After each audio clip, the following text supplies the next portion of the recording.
Hi everyone, welcome to a quick and basic demo of how you can use the DVC extension for VS Code. To get started, go to the VS Code marketplace and search for DVC, then install the extension. You can also install the DVC extension pack, which includes a few additional useful extensions like Python and Git links. DVC works on top of a Git repository, so I have created a very basic repository here with just one file, README. The DVC extension walks you through the steps required to start tracking your experiments with DVC.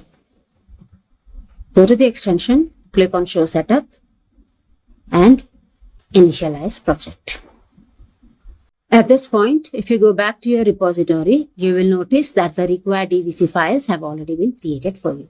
The DVC extension provides you ready-made code snippets to start tracking your ML experiments. Let's copy this code, create a training script, let me call it train.py, and paste the code here. For simplicity, let me replace this line and just say I want to run this for 10 epochs.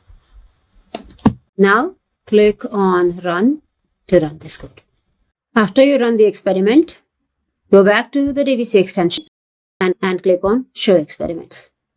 I just ran this one experiment and the DVC extension creates a nice looking experiment table with all the experiments you have run, all their hyperparameters like epochs here, and all their metrics like accuracy and loss.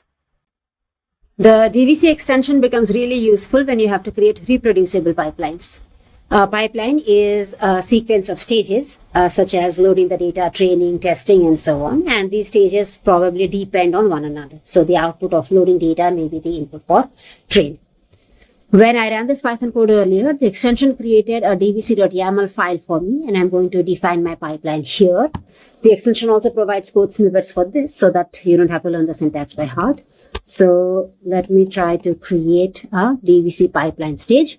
So this has written specification for the train stage. The command to run is python train.py. There is a dependency on train.py itself. The parameters are in params.yaml.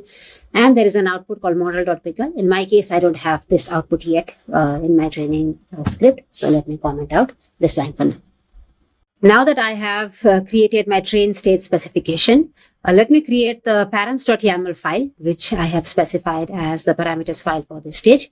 And in my train.py, let me make a small modification so that I am reading my parameter from this file. Now that my pipeline has been defined, let me go back to the experiment table, right click on my last experiment, click on Modify and Run. Select the hyperparameter to modify and specify the new value. Let's say I want to run it for 11 epochs. This is going to rerun my experiment. You can also queue multiple experiments to run by using the modify and queue command and specifying a list or range of values that you want to try. Now let me show you how you can visualize your experiments using plots. To show you this, I've quickly run a few more experiments and I have selected their plots here. Now click on the Show Plots button. This is going to generate a plot of all your experiments. Let me also show you how you can visualize these plots in real time. Go back to the experiment table. Let's run a new experiment with modify and run. Let me modify the value for batch size, let's say. Run it with the batch size of 256. This experiment has now started to run. It's been selected. If you go back to the plots tab, you will see that this experiment, the one with the purple line, is getting plotted in real time.